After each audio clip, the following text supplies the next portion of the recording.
Okay, we're ready to go? Yes. 10 seconds. 5, 4, 3, 2, 1. Go. Ready to go. Okay. Let's get started. Please stand for the pledge. I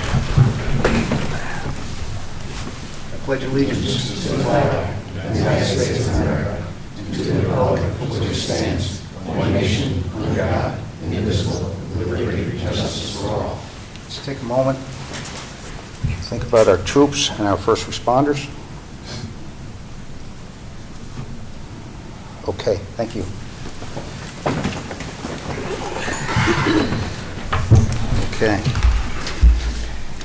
Okay, we have a public hearing in front of us.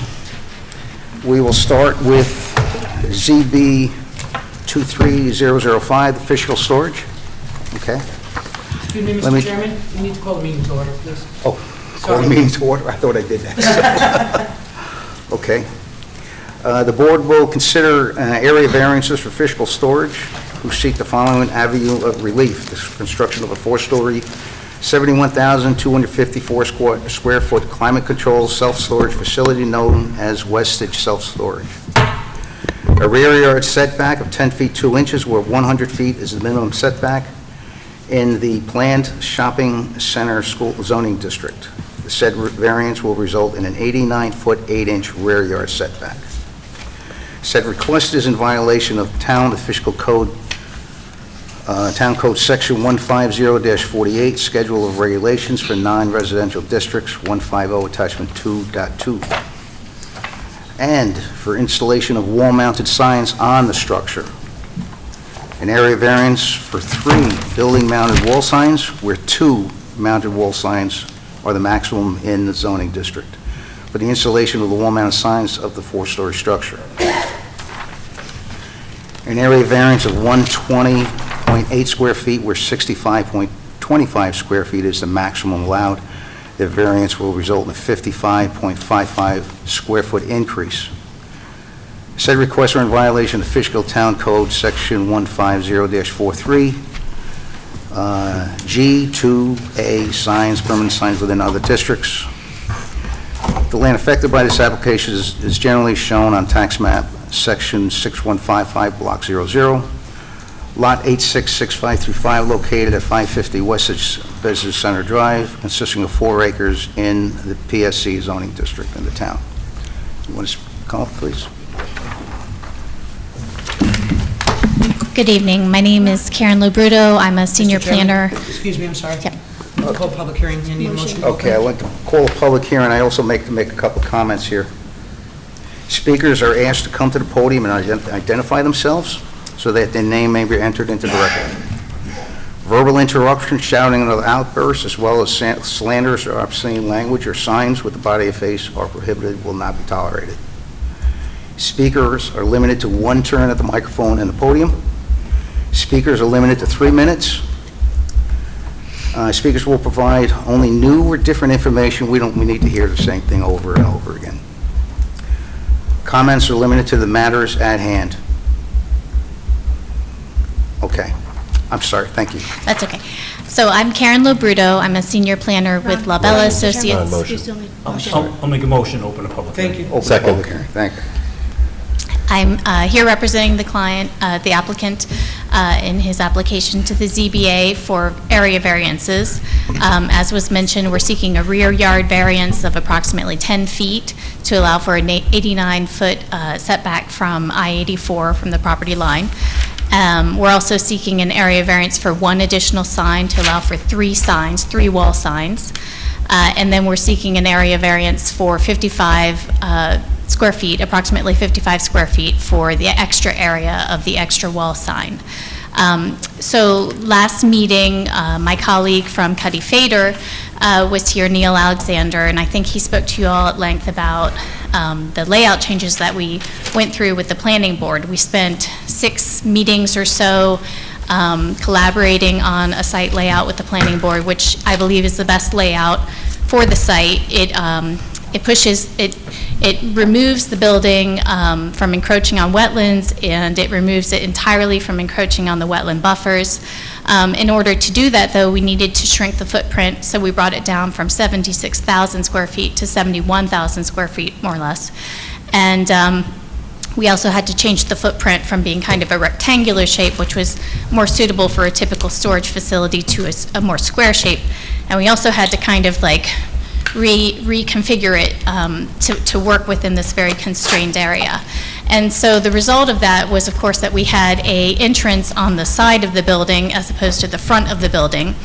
And because of the unique setting of the proposed self-storage, kind of like at the furthest extent of the Westridge Business Center master plan development, kind of right there in that deep corner, and because of the strange configuration of the building, the national operator that's interested in this site, CubeSmart, signed on actually.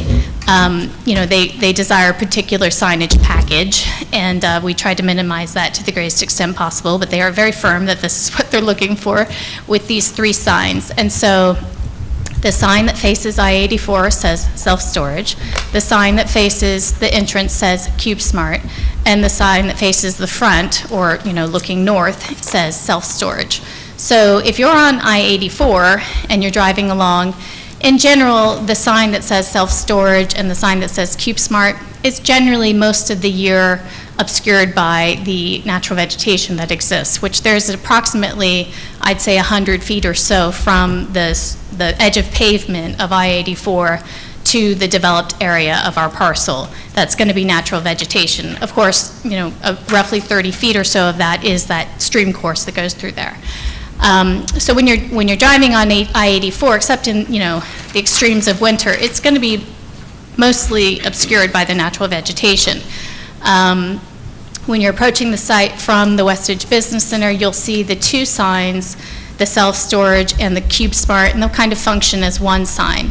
If you're looking southeast from the northeast corner of Westridge Business Center over near the Regency development, you'll see one sign, and it's a sign that's approximately 30 square feet in size, so it will be greatly diminished by the distance there. So we feel that the signs are of no significant impact visually or aesthetically.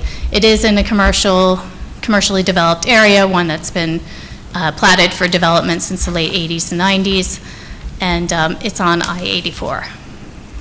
Thank you. Okay. Now, you are aware that the Dutchess County has put their 2 cents into this. Yes. Okay, let me read this for the public record. The Dutchess County Department of Planning and Development has reviewed the subject referral within the framework of General Municipal Law, Article 12B, Section 239. The applicant is seeking area variances for rear setback and signage as part of the development of a 4-story, 71,524 square foot storage facility. To allow the maximum rear setbacks 89 feet 8 inches where 100 feet is required, to allow 3 building mounted wall signs where maximum 2 is allowed, and to allow a total sign area of 120.8 square feet where 65.25 maximum is allowed. Their comments. Our May 2023 letter to the Plan Board regarding this proposed development included comments related to signage. Since then, the renderings showing signage have changed to indicate the removal of the 3 lower wall signs, noting the foot loading, the addition of the upper wall sign on the rear of the building, and the addition of a lower. Variance number 2, the number of wall signs. The number of wall signs is excessive and unnecessary. Of particular concern is the self-storage sign on the south side facade facing Interstate 84. As part of the applicant's study of the sight lines, the sign would be seasonally visible from the westbound lanes of I-84. However, customers will access the building, the business via Route 9, meaning drivers on westbound I-84 will have already passed the required exit, 46B, which makes us question the need of the sign. And variance number 3, the area of the wall sign.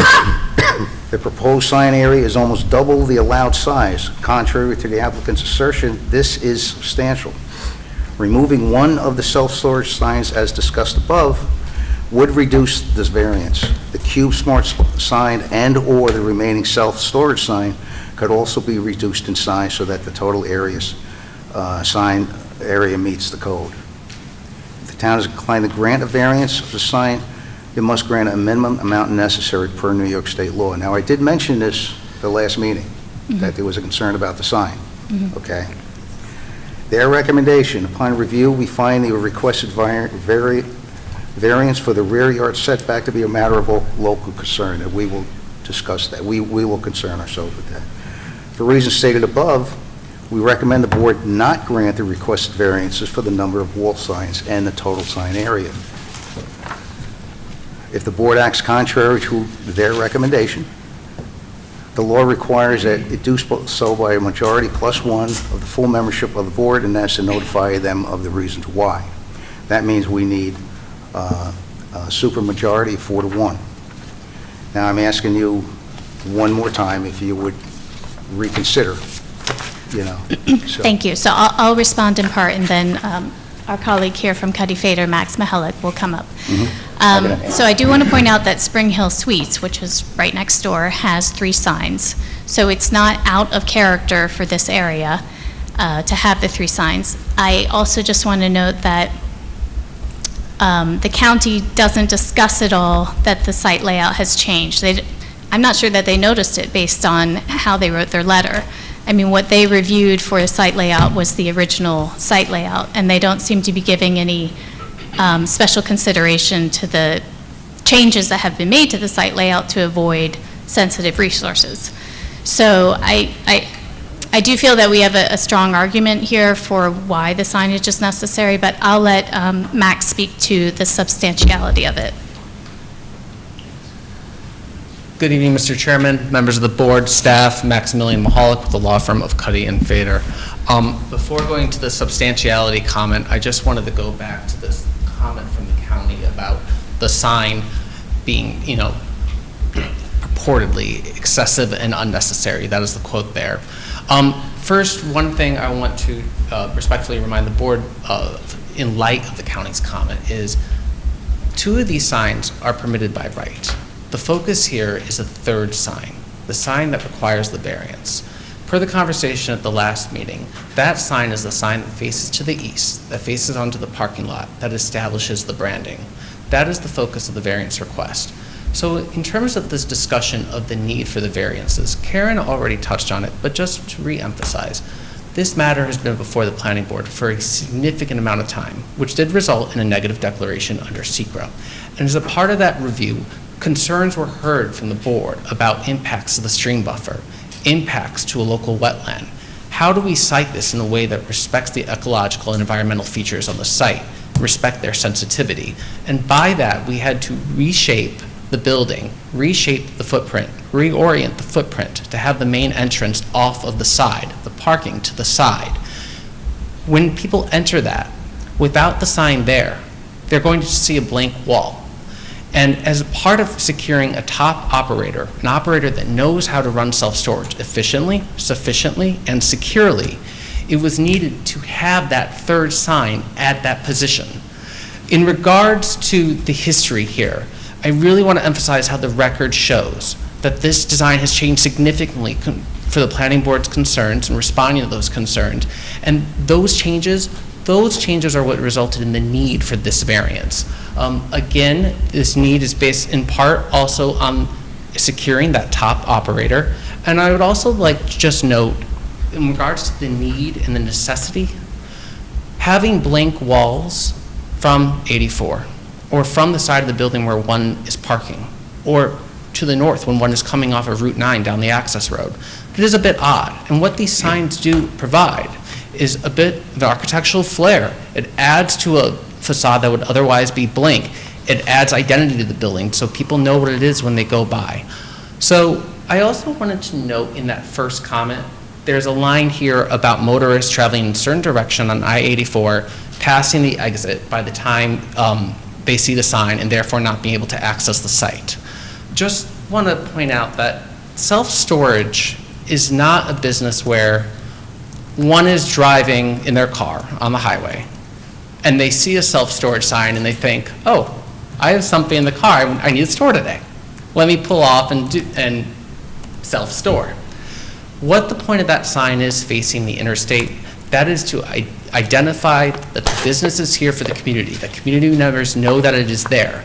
It is not necessarily a directional sign saying pull off here, but that purpose is fulfilled in another sign, the sign to the north, one of the two by right signs. That sign is directing motorists coming off of Route 9 off the access road for the easement that is being provided. And then that third sign, the sign that is the purpose of the variance, that is establishing brand. Now, obviously, we know the community has concerns about the visual impacts of, and just to note again, the planning board did issue a negative declaration. But what we did is we went back to the team and said, how do we make these signs Fishkill oriented? And as a result, they are much smaller than what you would see in a typical footprint for self-storage sign. It utilizes capitalized letters. It's going to be implementing dimming and lighting at night. All these mitigation factors on top of the landscaping that's going to be used to help further minimize any potential visual impact. Those are key things here that I just wanted to point out in this conversation about what is the impact or the potential impact of these signs. And that ties into the second comment, the substantiality. So it's interesting. The county, if one wasn't familiar with this project and one read this county comment, they would almost think, oh, the third sign, it's so much bigger than all the other signs, and that's why they need the variance. But the variance is needed in terms of square footage of sign facings, because when you add the three signs, on the north, south, and east frontage, that's where you get this 120 approximate square footage that is requiring the variance, the cumulative square footage of all three signs. So I just wanted to note that.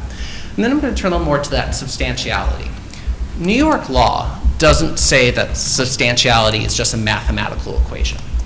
What New York case law says time and time again for area variances is, what is substantiality? Substantiality is based on the impact to the community versus the benefit to the applicant, in an analysis that is frequently referred to as the totality of the circumstances. And if the totality of the circumstances show there's not going to be a significant adverse impact, then the project is not substantial. On the opposite end of that, if there's going to be a significant adverse impact, then it would be considered substantial. So I just want to respectfully point out the circumstances here to be considered in this balancing test.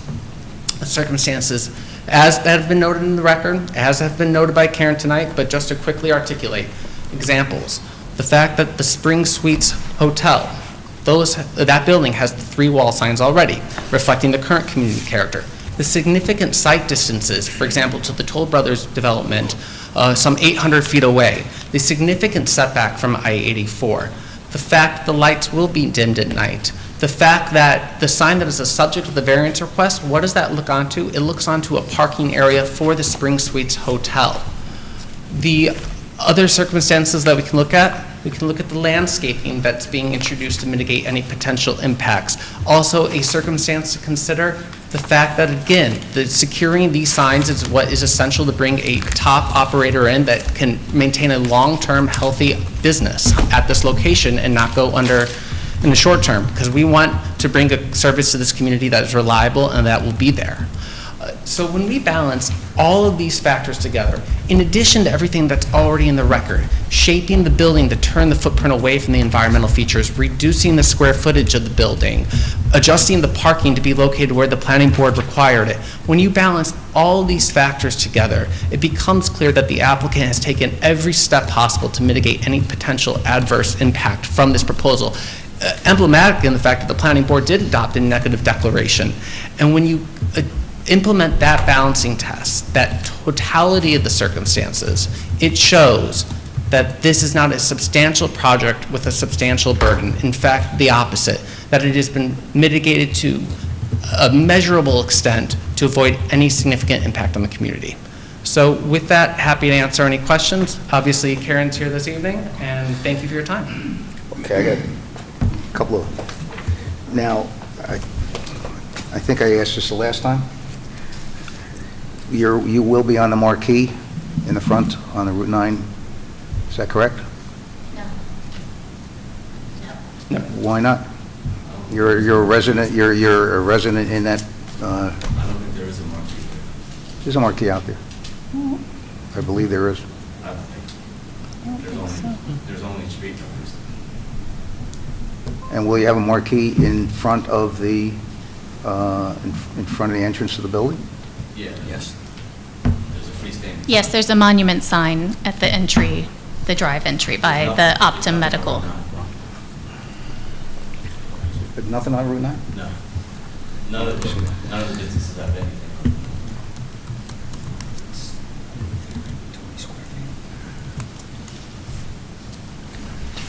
Well, I hear you.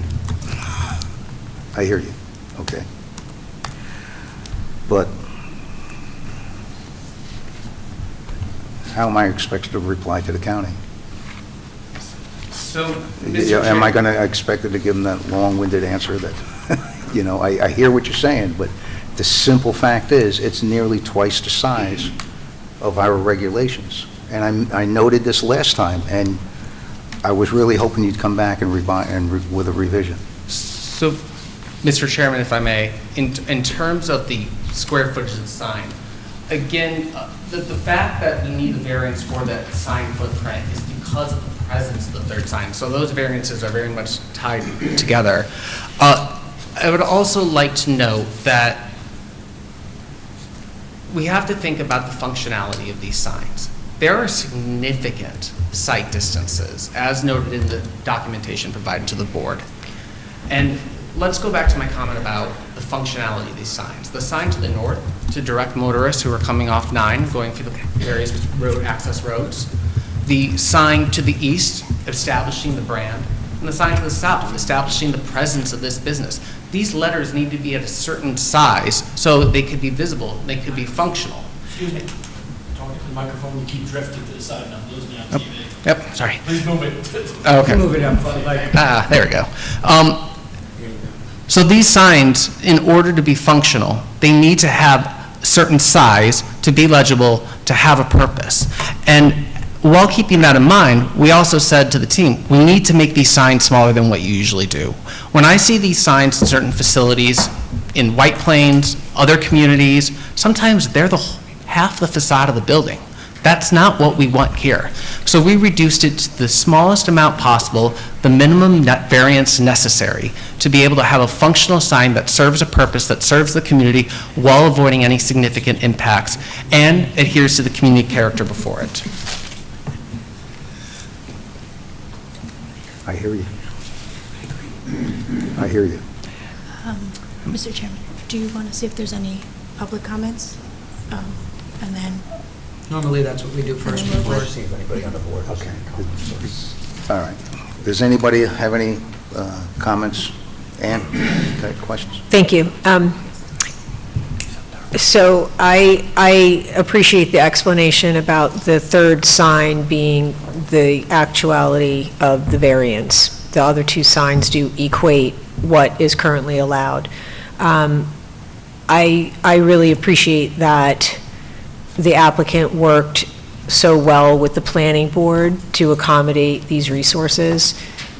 You know, we are losing resources left and right. So the fact that you had to reposition the building to accommodate wetlands, wooded land, that speaks very deeply to my heart. So I really appreciate that. And I do recognize that in doing that, you now are losing that front view as people, and I have no sense of direction, so I'm just going to say that. So if I'm wandering around the roads and the parking lots looking for where I'm supposed to be, I don't care if I have GPS, if I don't see a sign easily, you know, because you're driving too, so you don't want to be looking at, you know, small signs.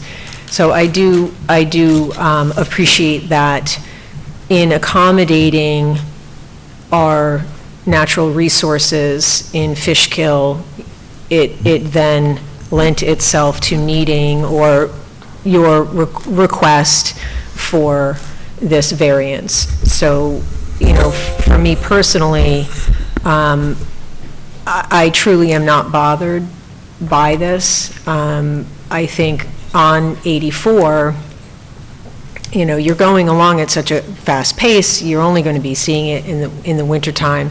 I also appreciate that the signs will be dimmed in the evening, and we spoke with Mr. Alexander last month about that, and that was something that was specifically addressed. As far as the letter from the county, again, in my opinion, we do have reason to give you the variance. This is something that's in keeping with the other buildings that are in the area. It is not harming Fishkill or its residents. To my knowledge, there's no other residents that are coming to, I don't know, maybe there will be other residents that will stand up and speak.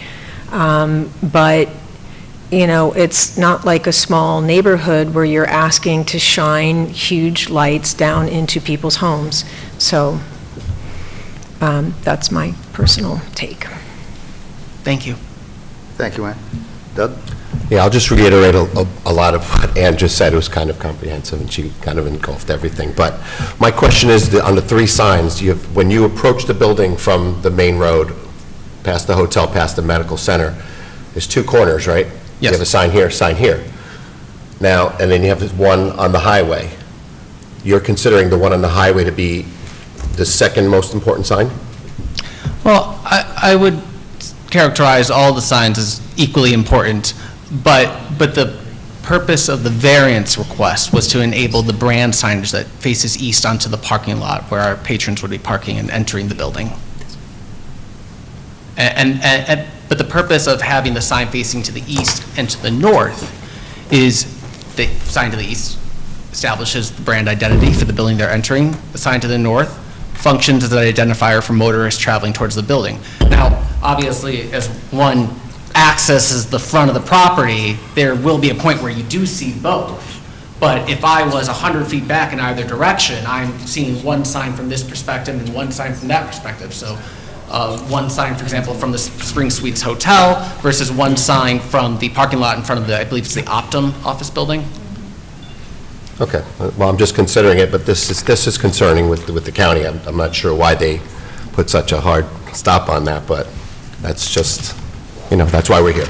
And as Karen mentioned, it was a little disheartening to see that the county didn't necessarily articulate all the changes that have been made as a part of this process, and so we're here to reinforce that. Okay, thank you. Isabel? I agree with Doug, and I don't see a problem. We've done everything to correct any problems that we requested, as far as illuminating the sign at night and things like that. Well, I'm not really too concerned over everything. I am a little concerned over the county's concerns. And the 3rd sign that you see from 84, I almost agree with them that I don't think it's necessary, okay? My personal opinion, okay? You're already past the exit. I understand. You say, yes, there's a self-storage there, so next time I come by, maybe I'll stop. I get that, okay? But to work with us, maybe you could consider eliminating that sign to show good faith. I understand you show good faith with the planning board, okay? You reconfigured your building, okay? You worked hard with that, and we appreciate that. But the signage it becomes a big issue in this town. So it's just something to think about, to maybe try to work with us a little bit so we can work with you. If I may, Mr. Chairman, just respectfully, just to reiterate again, that signage along 84 that's going to be there to establish the presence of the business, not necessarily a guiding light in the night for someone looking for a self-storage facility if they happen to have something to store that night. As noted, many changes have been made to work with the community, and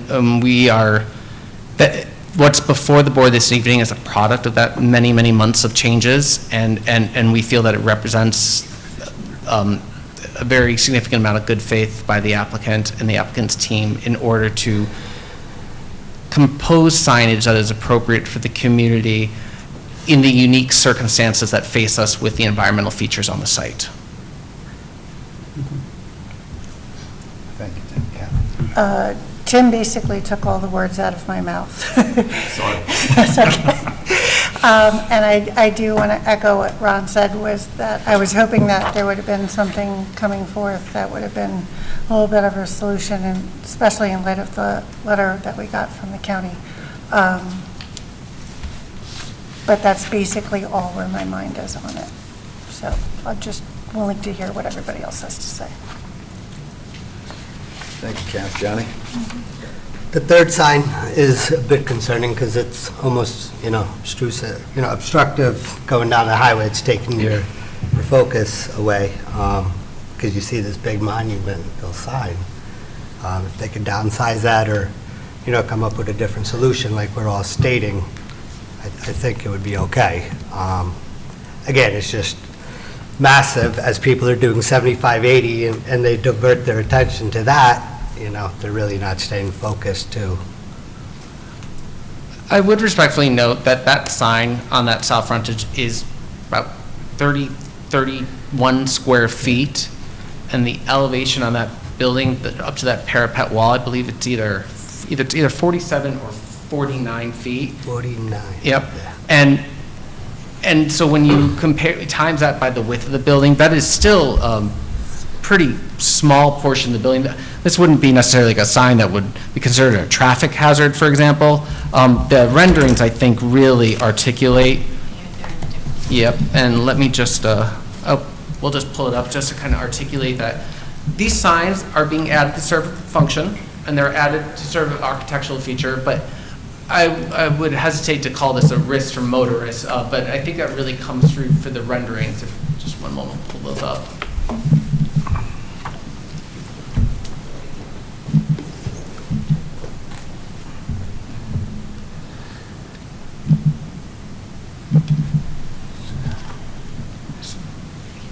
Yeah.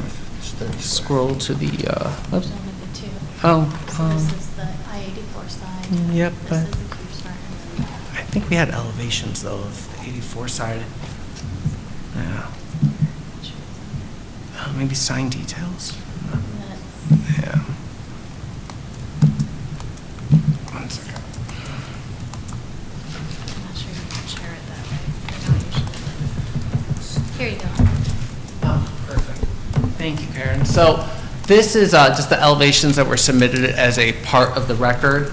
And then this here is the elevation, I understand, from 84. Yep. Yep. And I actually have to make it bigger just to see the sign. So this, we think it adds some architectural finesse. It's above the architectural feature there are the windows. You don't have this large blank wall of just windows and people don't know what it is. And nowadays, people get very curious when they see large buildings with no name on it. And so it identifies that location, but when you're considering that 100-foot setback, I think we've made a nice balance of identifying the property without presenting motorists any type of travel risk along 84. For example, compared to what I've seen where it's half the facade with a logo, which we would not do in Fishkill, and which I would not bring to you. Just want to also add that it brings awareness to the facility itself. All right, can you put it on the front of the building? Sure. Let me get this thing. Page up, page down. If I may, though, the one other thing, there are a lot of self-storage locations in Fishkill that aren't along the highway, that are found without signs along the highway. Respectfully, if I may, this, I think that goes to what we were told, to secure a top operator, to maintain a healthy business operation. The orientation of the signs was needed in that regard of having the sign packages that folks from the interstate could see, or folks traveling to the site, or folks entering the building. And then I know that if we had kept the square footprint without the concerns of the stream buffer or the other unique features that other self-storage facilities don't necessarily have to contend with on the site, then we'd have a sign on the front, sign on the back, call it a day. You guys wouldn't have to hear me go on and on. But because of these environmental features, we had to put the building at an angle to the entrance, which then required the presence of these signs, including the signs at the corner of the building when one drives into the premises, which really operates as one sign when read together at the corner of the entrance there. Did we want to? But yeah, I just wanted to also just highlight the elevations on the north and the east. Also, again, these are, we see the variance requests. We think it's a large number. We have the conversation. We already had about totality of circumstances. I won't bore you with that. But also, just looking at these visual renderings, these are small portions of these buildings. These aren't half the building. That's not the, we've dealt with these things before with, you know, that there's a warehouse facility across the street almost, and if they had put a sign here in relative to the building, they could see it from space, you know, so that's, it's the size of the sign, you know. Now, personally, and I'm speaking for me, I'm not speaking for the board. If you don't think CubeSmart, just CubeSmart alone, you don't think people would know that as self-storage? Excuse me. I mean, if you could just... It's just that the CubeSmart sign itself, where it's positioned, is not visible from all angles. I mean, I agree with you that many of us do know CubeSmart is a self-storage facility, but not all of us. I mean, you know, they don't. Not everyone's so attuned to self-storage. I am, because I've got stuff in self-storage, but not everybody lives that life. And if I may, Mr. Chairman, just going back to the sight lines that were submitted in the previous submission, as Karen was touching on here, I just want to keep in mind the angle so we can really see the lack of visual impact. If I could just minimize this. There we go. Yeah, no, you don't. Yep. And then try to zoom in here. So of course we have the sign facing 84 that's been discussed at length tonight. But the angle coming off the sign to the east, again, what is that facing onto? That is facing onto people who have arrived on the property finally, and that's facing onto parking for Spring Suites. It's facing onto Spring Suites, which I would note, as mentioned earlier, has 3 wall signs just as it's proposed here. Then when looking at the sign to the north, that'll be visible across the parking lot, depending on the extent of vegetation that's grown in during the seasons, and it'll be visible to motorists traveling south. But those motorists traveling south, they don't see that second sign on the east until they've just come into the access driveway. So even though it is a request for 3 signs, we think this is the minimum needed to provide that functionality and ensure the letters are big enough to be seen from sufficient distances while respecting the community and not transforming the character of the community in a negative way. But I just want to re-articulate here that with these site diagram lines, it is clear that each sign is visible generally from one angle. So one sign from this angle, one sign will be seen from this angle, from the parking lot of the hotel, and one sign from 84. Just wanted to re-articulate that. I actually have a question, not for the applicant, but for the attorney. Do we need to worry about the county, like, suing us if we don't agree with them?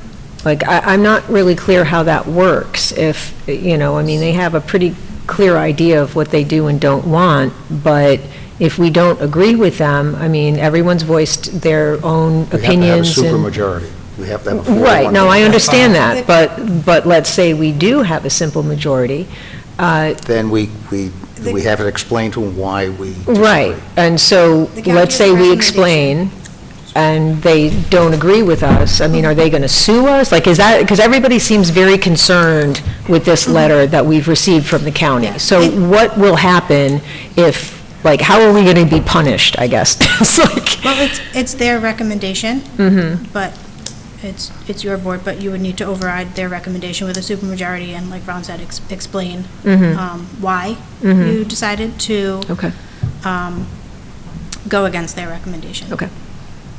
Yeah, you would need 4 votes. Right, no, I understand that. I'm just wondering, like, what would happen to us? You know, like, everybody seems very concerned with the county's, like, Well, dissatisfaction if we disagree with them. I think Doug also In the has- end, it's up to the board, but the county has their Opinion. recommendation and opinion. Okay. Doug? I just have a quick question. What were the requirements from CubeSmart? Which signs were required by CubeSmart, if they are? All of them. All three signs? Yes. Okay. Now, are you at the bare minimum of what CubeSmart requires?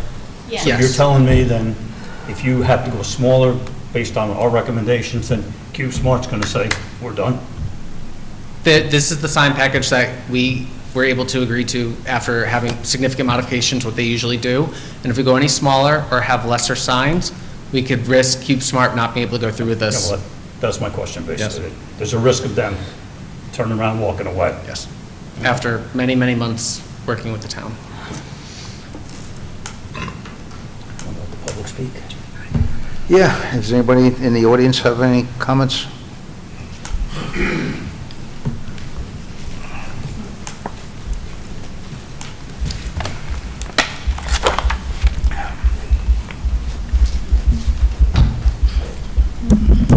Hello, everyone. Louise Daniele, Town of Fishkill resident. I've been following this project throughout, I think, the past year, and I also appreciate the fact that they redesigned everything to protect the wetlands and the environment, which is very important to all of us in the town. I don't think approving this sign variance will create any adverse effect or undesirable change on the district the building is being built in. I realize they have created the situation that needs a variance, but it has been explained without the sign in the front, there would be no announcement of what the business is. I also feel it is not a substantial request, and there is no other method other than requesting a variance to create a sign that is suited for the area of the facade on a building which is facing, as they have said, off front and won't be seen by many people. I also don't think that the rear sign is an excessive request, as it probably won't even be seen at certain times of the year with trees, even though its positioning may not be just before the exit, as others have pointed out. You can pass by something and decide you don't want to go there one day, but another day or a different time, just go back to it. You don't have to get off immediately because the sign is there. So I think that everything that they have done is nice, actually. I think it really looks nice, and I think it should be granted. Thank you. Thank you. Thanks, Louise. Anyone else? Okay. Mr. Oh, Chairman, sir, yes. Question, just for a point of clarification on the need for a supermajority. Counted. Speak up with the mic. Sorry. Peter yelling at us. Thank you. Understood. Just a point of clarification on the need for a supermajority. So the only reason I'm asking is because the most recent webpage for the ZBA, I saw a list of 5 voting members. Obviously, I have 6 here this evening. So I just wanted to confirm with council what the number would be for a supermajority vote. 4 to 1. There's 5 We only voting have 5 members and here. 2 alternates. Okay, I So think 5 that was the vote. point of confusion. Yeah. Okay, so 4. All 4. right, thank you. Yeah. Well, I think we're ready to take a vote. Before you do, I would recommend a straw poll. Can you speak up a little bit? Yeah, maybe.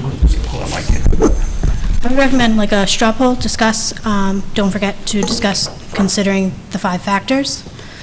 And then if you are ready to determine, and they're not going to make any changes, I would recommend after the discussion, we close the hearing and move to have me draft the resolution and then vote on the resolution next time instead of voting and then doing the resolution after, Vote on the resolution At the next at the meeting. next meeting. next meeting for this. So it's in the record. If the public hearing is closing today, if there aren't going to be any changes, and so I would recommend a discussion, straw poll, pre-judgment straw poll, considering the 5 factors. Since nobody has any more comments, we'll close the public hearing. Well, Do I have a before you motion? close the public hearing, if you want to. I'm sorry? Before you close it, have a discussion, consider the 5 factors, Okay. confirm that they're not going to make any changes, and then. All right. These are the area variances for the 5 factors. Okay. In making a determination, we shall take into consideration the benefit to the applicant if the area variance is granted as weighed against a detriment to the health, safety, and welfare of the neighborhood or community. We shall consider each of these factors, whether an undesirable change will be produced in the character of the neighborhood or a detriment to nearby properties will be created by granting the area variance. Now, there are three. Ron, excuse me, could you just move that microphone down just a little bit? Oh, I'm sorry. I'm sorry. That's okay. Shall we read that again?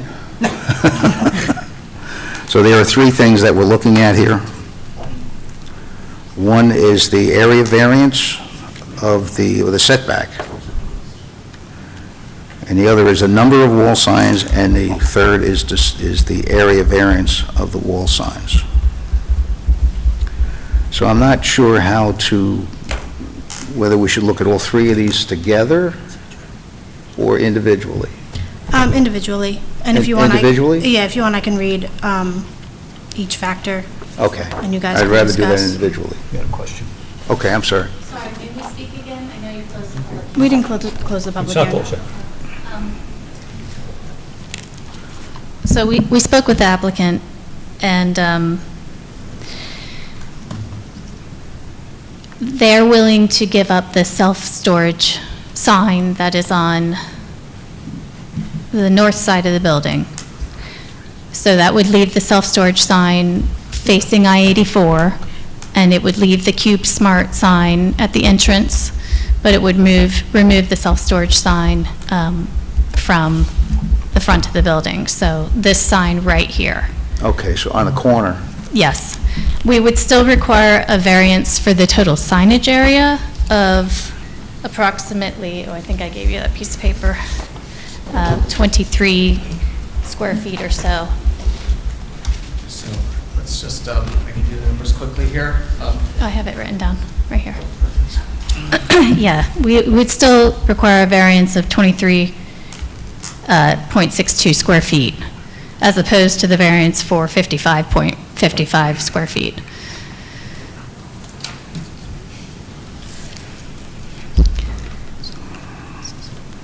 Jackie? Sorry. Excuse me. Yeah.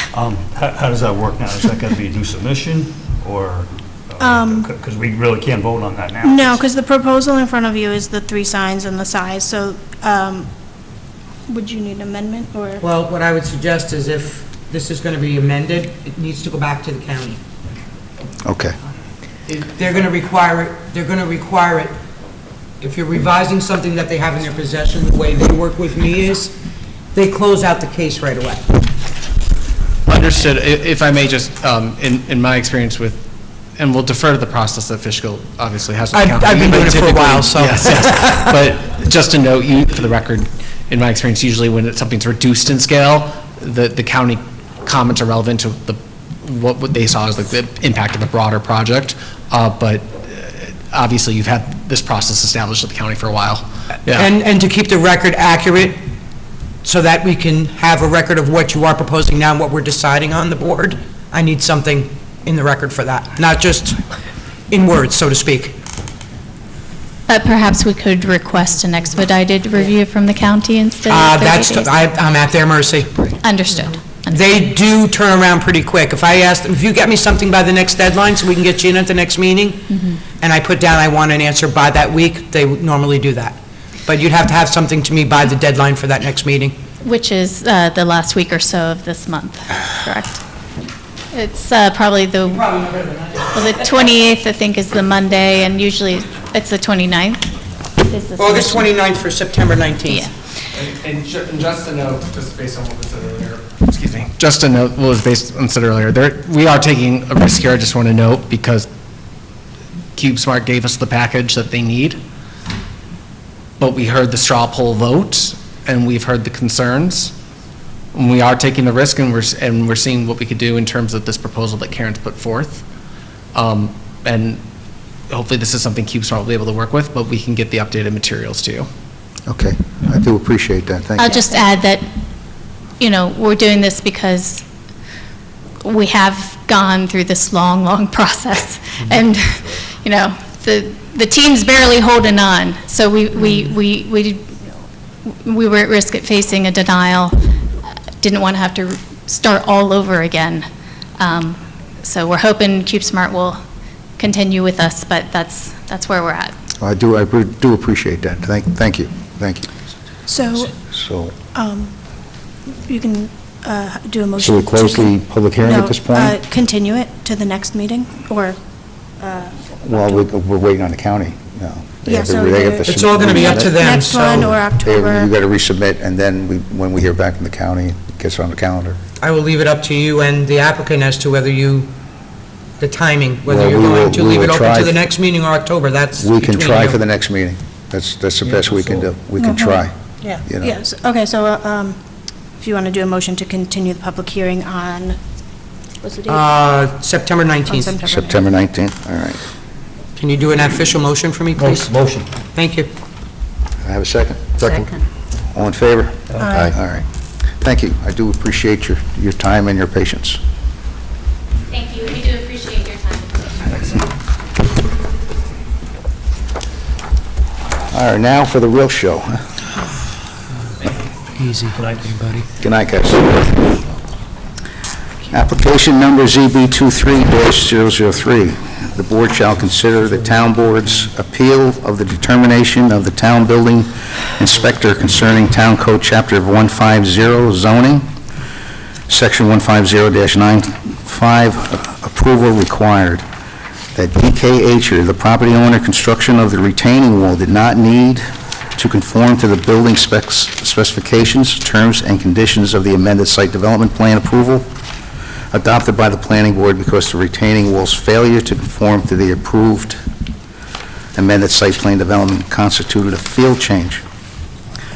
The lands affected by this application are shown generally on tax maps, Section 6156, Block 01, Lot 250565, located at 160 Old Glenham Road, consisting of about 5.45 acres in the R20 zoning district. Section 6156, Block 01, Lot 166551, located west of the intersection of Route 52 and Old Glenham Road, consisting of about 2.48 acres in the general business zoning district. And Section 615601-227563, located at 794 Route 52, consisting of about 2.96 acres in the general business zoning district. Should I read the letter from DKH Realty? I'd rather not. Did you open the public hearing yet? No. But, Motion to open the public hearing. Second. all right. All in favor? Aye. The question I have is, should I read this letter from DKH Realty? It's online, the letter was, No, coming after. because no one has like reference. I don't think we have to. I'd rather not. Normally, we read, Jackie's just asking me because she hasn't normally sat in on the ZBAs. Normally, we make reference to the letter, we don't read the whole thing aloud, and it is available online when the minutes are posted, Okay, and it is in the record. okay, Oh, it's already part of the records. Yes, sir. okay. So the public hearing is open? All right. Good evening. Mr. Gaba, I Thank do you. appreciate it. How are you tonight? Very well, thank you. My name is Stephen Gaba. I'm here representing the town board as counsel for the town board. As you indicated in the notice, this is an appeal from a determination of the building inspector. Can you just get a little closer to the microphone? I always get these wrong. Sorry. This one's bigger than those. It's a little intimidating. That construction of a retaining wall that was approved on an amended site plan did not need to conform to the specifications of the amended site plan because the changes in the wall constituted a field change. The property is located at 794 Route 52. It's the Healy Hyundai dealership. They applied for amended site plan. There was a different use there before for the car dealership, and one of the details of the amended site plan was a retaining wall. You can see it there outlined in red. That was supposed to be built 10 feet tall and 565 feet long. Well, as it turned out, the retaining wall was built, or at least 313 feet of it was built, to a height of 15 feet. And I'm told at finished grade, it's going to be 14 feet 8 inches.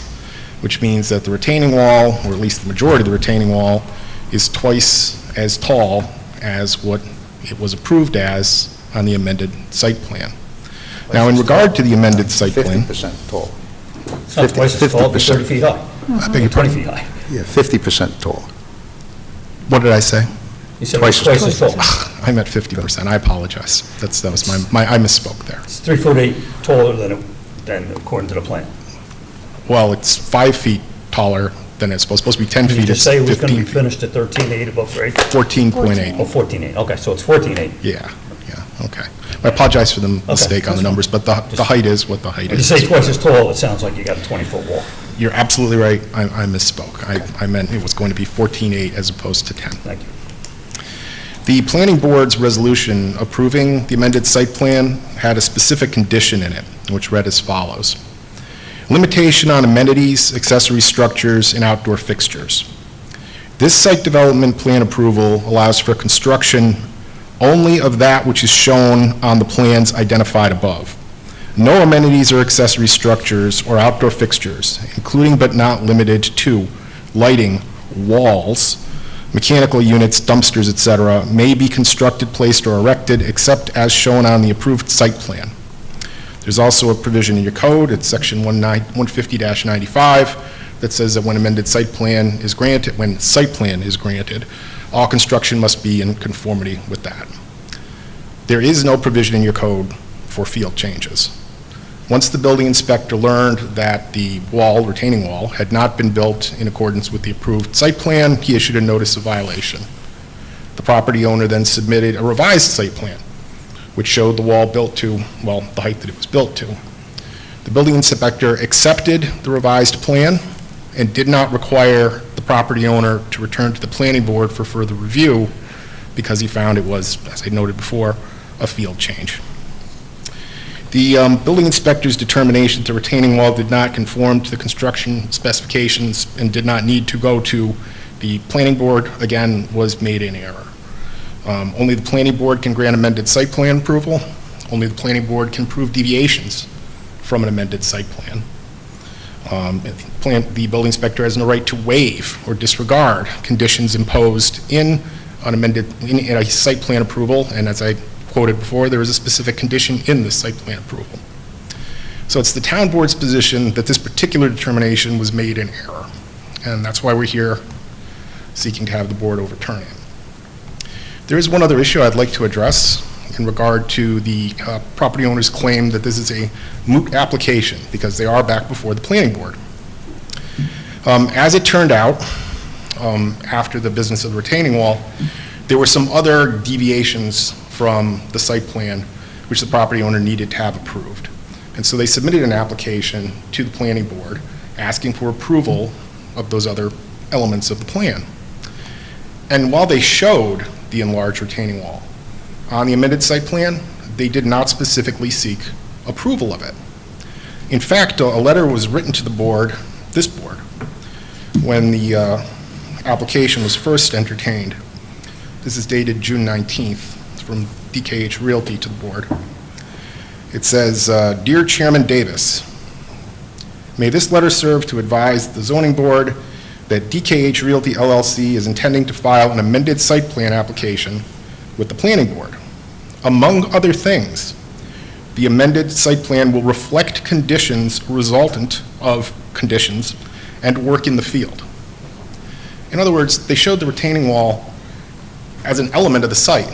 They were not seeking approval for it. Now, in regard to mootness, the rule of law in New York is that a matter is moot when its outcome cannot have a impact on the rights of the parties involved in the dispute. Here, the retaining wall is being reviewed by the planning board, but that's not the issue. The issue is whether the planning board is required to review the change. Well, there is a legal obligation of this property owner to submit an amended site plan application seeking approval of that retaining wall. Now, that may seem like a theoretical difference, but it's not. You see, if the planning board decides that changes are needed to the retaining wall, and it says 14.8 isn't good enough. It's got to be 12, it's got to be 10. It's got to be as per the original approved plans, perhaps even. Unless this board determines that the building inspector's finding that this was a field change was an error, the property owner will be in a position to argue that the planning board lacked jurisdiction, did not have authority to make a determination regarding the retaining wall because the building inspector had found it was a field change. And if the planning board makes a determination that the wall needs to be changed, and we wind up with a lawsuit, an Article 78 proceeding, the property owner will be in a position to assert that very claim, that the planning board's determination has to be overturned because it lacked jurisdiction. Now, in regard to this issue, and I believe that's the letter you were referring to earlier, was received from DKH, you received a letter saying that this was moot. I had corresponded with counsel for DKH, Marcia Jacobowitz, and I informed her that if Healy Brothers was willing to stipulate that the planning board had jurisdiction to determine whether to approve the retaining wall or not, I would recommend to the town board that this appeal be withdrawn. That the matter would be considered moot because then everybody would be in agreement that the planning board has authority to make a determination regarding the wall. And they refused. They rejected my proposal. I'd like to hand up to the board, if I may, a letter I received from Ms. Jacobowitz. With your permission, I'll hand that up. Sure. Hi, Steve. Thank you. I got you. I'm not going to read the entire thing. You can review it for yourselves at the course of your deliberations, but I'd point out to you the very first paragraph. It reads, "Dear Steve, your request made on behalf of the town board for the property owner, DKH Realty, to agree to be subject to the planning board's review of the deviation in height of the retaining wall, in effect binds the property owner to the decision of the planning board and surrenders its rights. This would be a big giveaway on my client's part." In other words, they're conceding that review by the planning board, if not subject to this board's determination that this is not a field change and that the planning board is required to do this, it's legally required, would be something that would affect their rights. And it would affect their rights in terms of the ability to bring a lawsuit challenging the planning board's determination. So it's our position that this matter is not moot at all, that the building inspector's determination, although no doubt made in good faith, was nevertheless mistaken, and that you should overturn it and find that the construction of the retaining wall, which deviated from the amended site plan, is subject to further review by the planning board. So unless you have any questions. And let me just read this here.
The issue on that's really very simple. I mean, the town board's position is that this change is legally required to be submitted to the planning board for further review.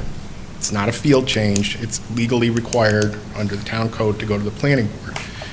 The applicant, or excuse me, the property owner's position is, well, it's in front of the planning board anyway, so it doesn't matter now.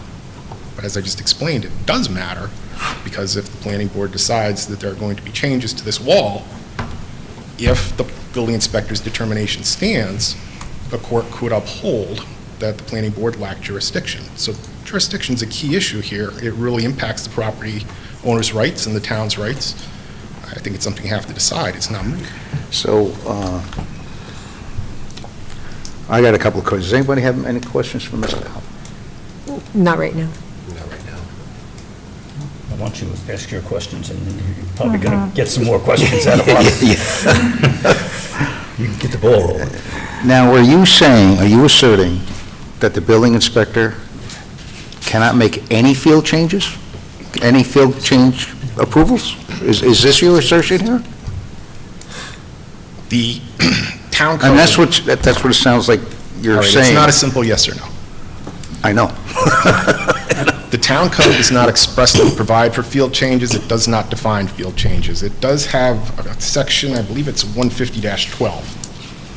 And 150-12 says that in regard to building permits,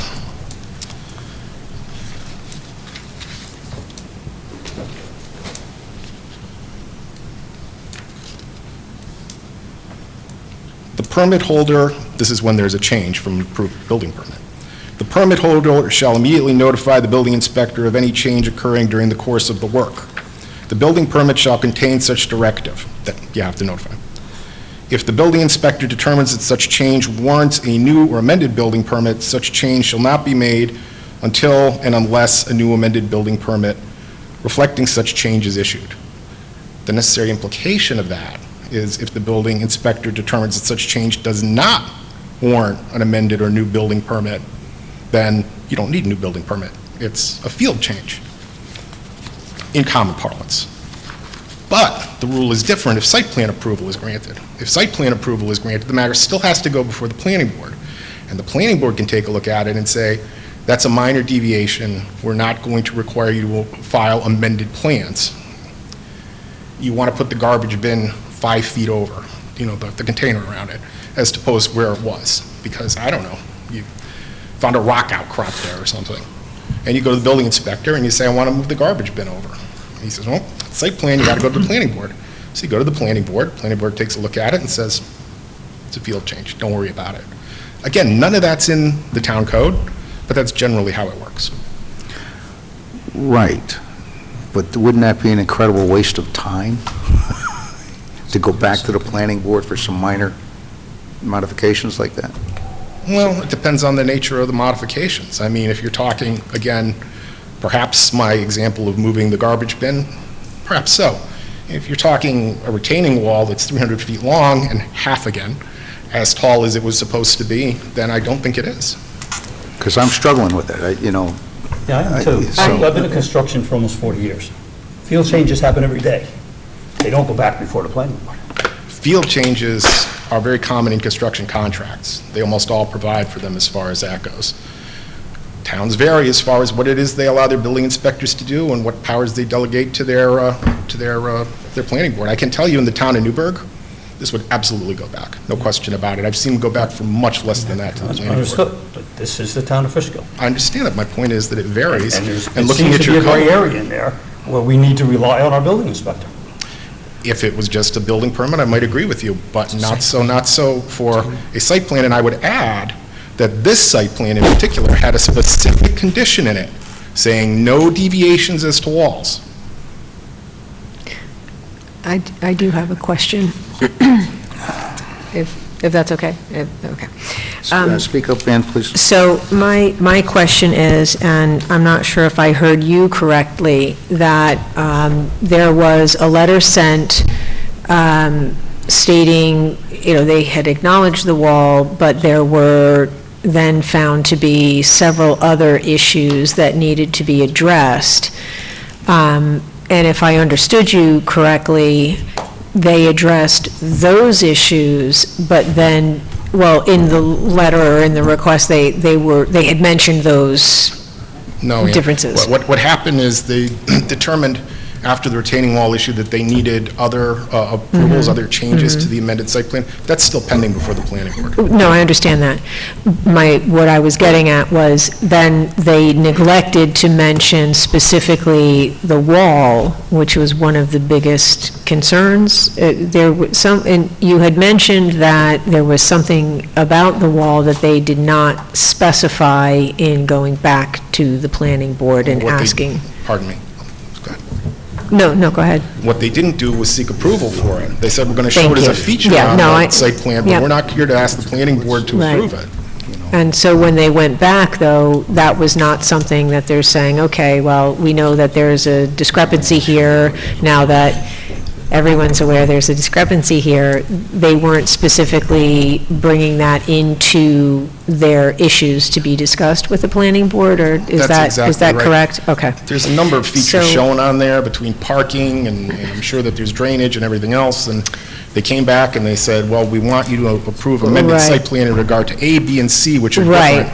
They didn't mention anything else, and one of the other thing else is that they didn't mention was the retaining The wall. wall. So that brings me then to one of the paragraphs here where it says, "To continue with a hearing on an issue already addressed and being further addressed in a manner the town is requesting," and is requesting is certainly a waste of taxpayer money.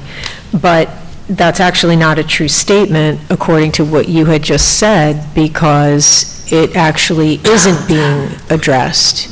Is Well, that, am I understanding that what's- correctly? Well, what's happened is, they went before the planning board with the amended site plan. And the planning board said, wait a minute, the retaining wall's different.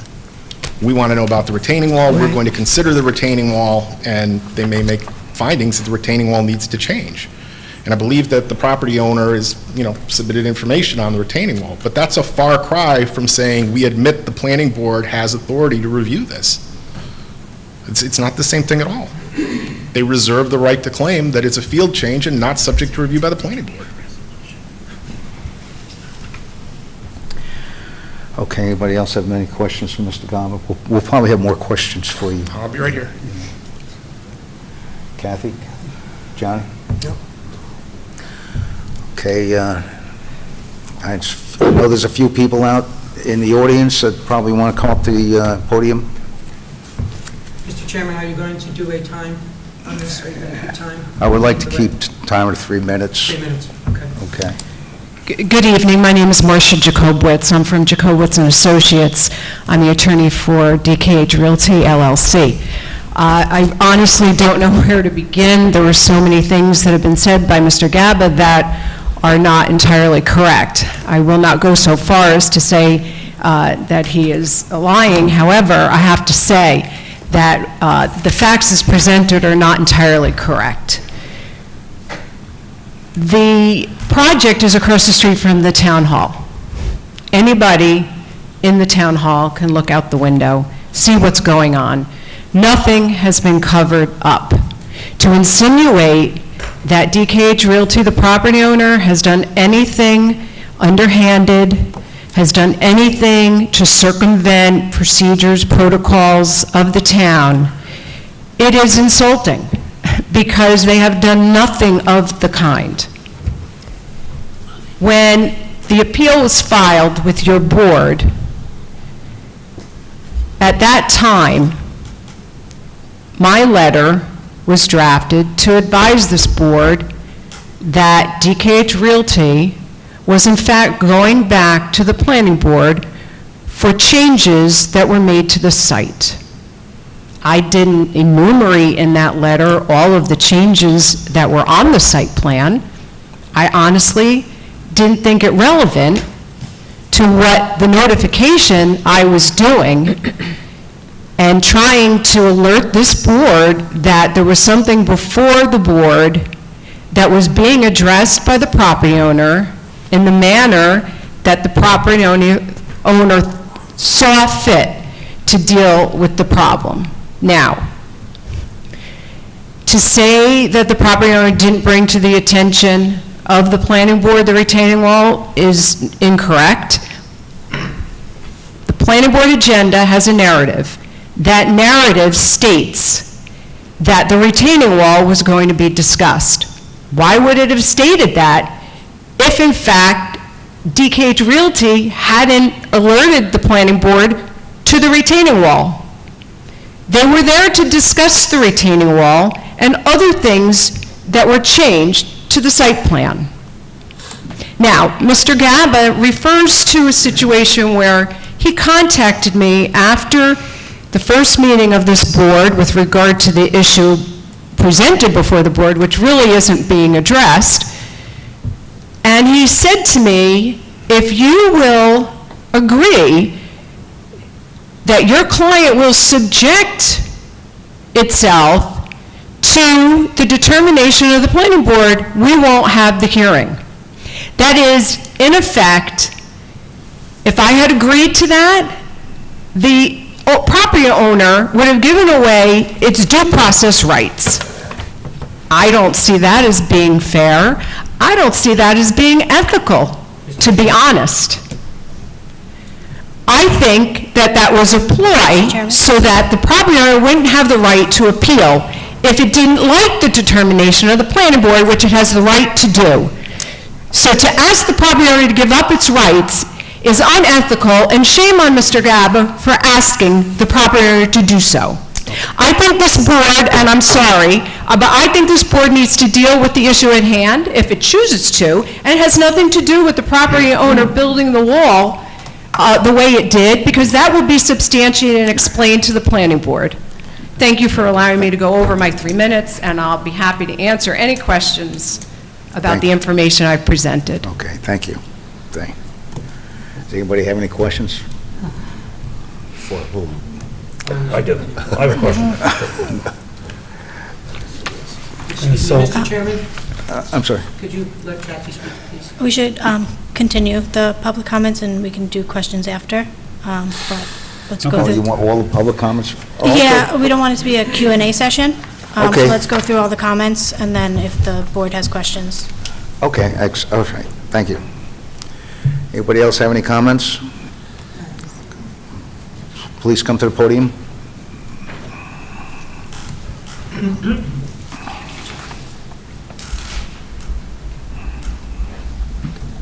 I need big print and my glasses.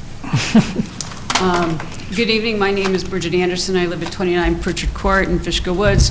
I'm not an attorney, and I think I started this. So in May of 2022, the Town of Fishkill Planning Board gave final approval to the site plan for Healy Hyundai dealership. As part of that approval, the details were provided by the engineer for a significant retaining wall to be built as part of the project to allow for the storage of cars in the upper lot. This detail for Ready Rock wall clearly shows that the wall is to be 10 feet in height at its highest point. As we all know, what was constructed at the site clearly exceeds the height and detail of the wall approved by the planning board. At the February 1st, 2023 meeting of the town board, I brought the issue up, and I jokingly referred to it as the Great Wall of Healy, up to the during the privilege of the floor portion of the meeting. In my comments, I expressed my frustration with the lack of oversight by the building department on the project that is directly outside their window. And I asked for the building department and CPL, the town's engineer, to investigate the issue. I may be missing letters that went back and forth. I can only go by what was on the website. On February 2nd, Mark Day, who's the engineer of record, I believe, for Healy, confirmed my observations in a letter to Mr. Peaches. He stated that the wall had been raised by 1 or 2 blocks to reduce the slope of the rear parking area and reduce the amount of material exported off the site. There was a lot of blasting, there was a lot of material around. The height of the wall was actually, yes, I said that. The height of the wall was actually increased by 50%, a significant change to the plan. This change clearly benefited, these are my opinion, clearly benefited the owner, and I would suspect provided significant savings due to the cost of removal of materials from the site. At the February 1st meeting, in fact, during my comments, I stated that the change in height may have done much to minimize the slope of the upper parking lot. So I guess I was right, because that was one of the things in Mr. Day's letter. On February 8th, DKH Realty Healy was issued a notice of violation for the height of the wall, at which time they were instructed to either eliminate the violation or file plans for corrective action. It's my understanding the plans were sent to the building department on March 30th, and the next day, the building department and Mr. Peaches made a determination that the increase in height of the wall from 10 to 15 feet, a 50% increase was in fact a field change. The so-called field change was, as stated in Mr. Day's letter, February 2nd, this change had to have been designed by the same firm that engineered the first wall, and that the walls were inspected by a third-party inspection agency prior, in compliance with the building code. To me, that's not a field change. As a New York State code enforcement Okay. officer, I have the same credentials as Joel. Please. I'm sorry. Time's up. So if you could wrap up within the next 10 seconds, okay? We Yes. just can't keep going on and on. I understand, but the attorneys went on, and I'm a homeowner and a taxpayer, They so. got about 5 minutes, Bridget, to be honest Okay. with you. I'm going to finish, so he can cut me off in there. As a code enforcement officer, I will say that in my opinion, there is nothing about this 50% increase in wall height that would qualify as a field change. So I'm at a loss as to how Mr. Petros could come up with that determination. I appreciate and support the request by the town board that Joel Petros' determination is incorrect. This issue of the significant increase in the height of this wall, along with any other changes approved by the plans Okay, during the you're construction, repeating will yourself. be referred to. Please, Excuse you're me. repeating yourself. Will be We've heard referred back this. to the planning board for their review and determination. Thank you. Okay, let me reiterate that we've heard these comments about the size of the wall, the height of the wall, over and over again. We don't have to continue to repeat these facts.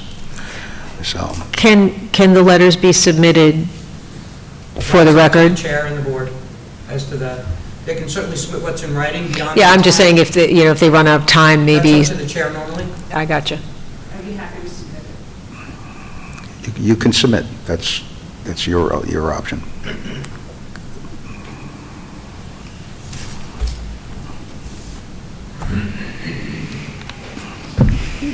Hello, Louise Daniele, Fishkill resident and elected town board member.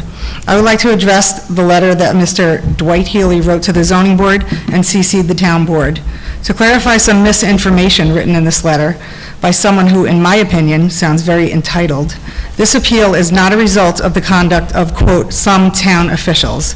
It was voted on by the entire board, a bipartisan board that consists of 3 Republicans, 1 Democrat, and myself, an independent. We are not misusing our power or position. In fact, we are doing the opposite. We have a duty as elected officials to conduct certain oversight on certain matters to ensure they are done properly. Although this appeal may be unusual, it is legal for the town board to request such an appeal. The town board members have decided to wait until the planning board completes its full review of the amended site plan proceedings regarding the construction plans for the retaining wall. If the town board decides to withdraw this application, we will advise you through proper channels. Therefore, our appeal is not moot, as suggested by Mr. Healy's letter. The people will be given the opportunity to speak tonight, as they should be given the right to do so. Mr. Healy's letter is, in my opinion, a threatening bully attempt to intimidate the zoning board by stating if the appeal is not withdrawn, he may seek legal action against the town. I want to thank each of you for volunteering to be on our zoning board. No one should have to endure such an angry, misguided letter. I trust that each of you will all make decisions that are in the best interest of our Fishkill residents and not, in my opinion, feel that you need to kowtow to unhappy developers. Thank you. Thank you. Mr. Cantor.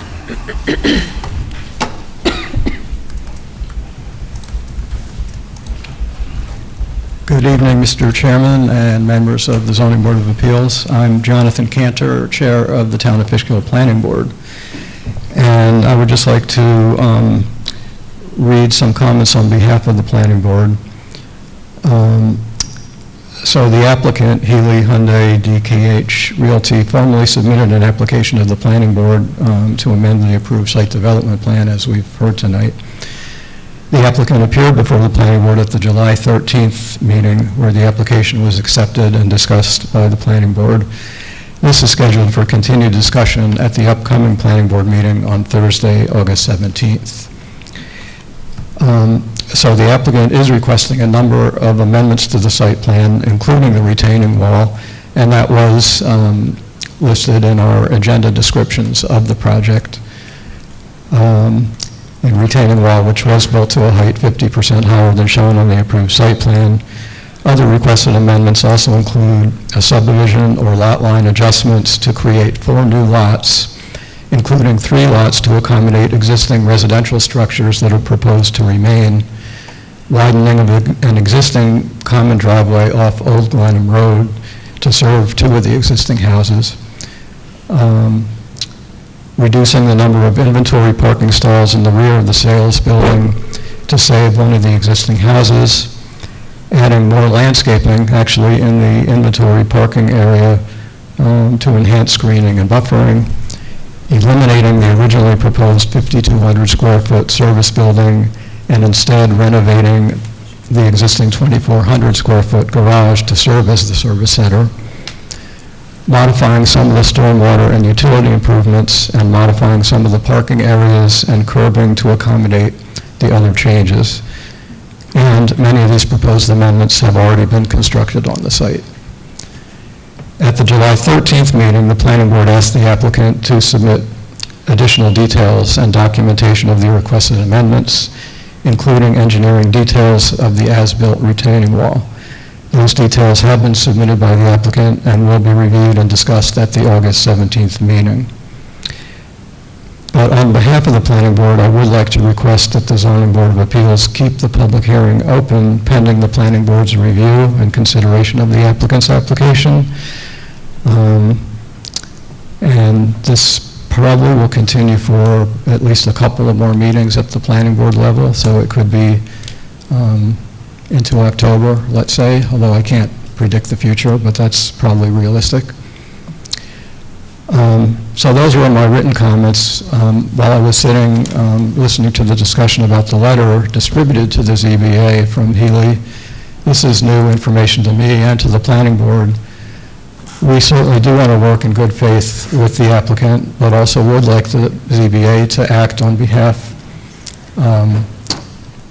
of the town board's application to consider the building inspector's determination of a field change, because this actually is an important process issue that I think a lot of us are interested in. Mr. Cannon, I do have to cut you off, I'm sorry. Okay, so I'm basically finishing up and just say that we appreciate the town board filing this application with the ZBA. Thank you very much. Thank you, Mr. Cantor. I do appreciate your point that there were quite a few modifications made. I would like to hear from Mr. The building inspector, Mr. Petrus. Could you? I have no comment.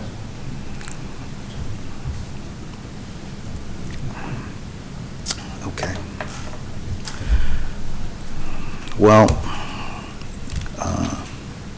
does anybody else have any more comments? I have a couple questions, yeah. Anybody else from the floor? Mr. Chairman, could you just, I'm sorry. I think, Yeah, I wanted to know if there's any more comments from the yeah, floor. okay. So All right. no- And I don't see any, so does anybody here have comments? Let's just go down the line here. Ann?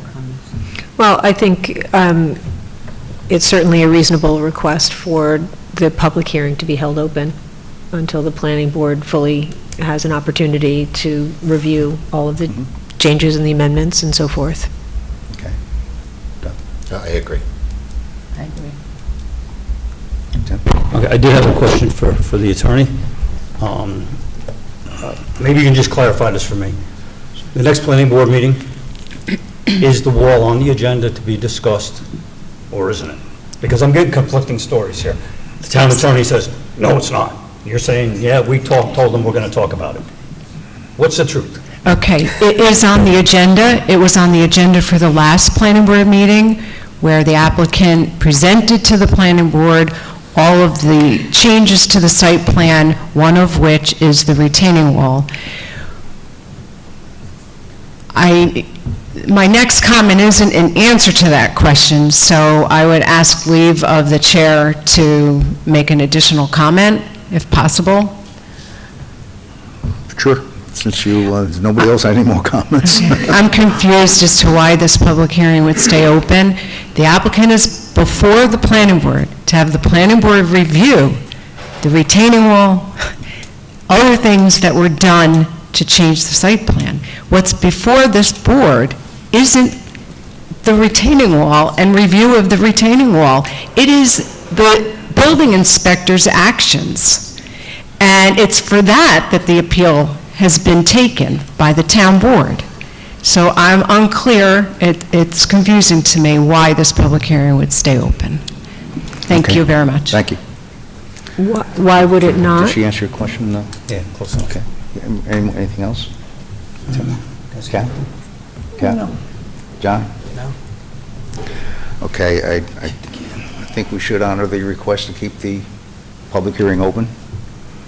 You need a motion for that, and we can decide on how. And until resolution from the planning board, I would expect. So you need We need to pick a definite yeah, we need to date. pick a date, do a motion to continue the public hearing Let's say on. If October. we say next month, if we want to, can we keep it open another month, right? It's fine. Okay, we can keep it open another month. Okay. I'll make it a motion to keep the public hearing open until next month's meeting. A second. September? All in favor? Aye. Okay. Will do. Thank you. Is that it for tonight? Meeting to adjourn? Do I have a motion to adjourn? Motion to adjourn the meeting. Second. Second. All right, all in favor? Aye. Thank God.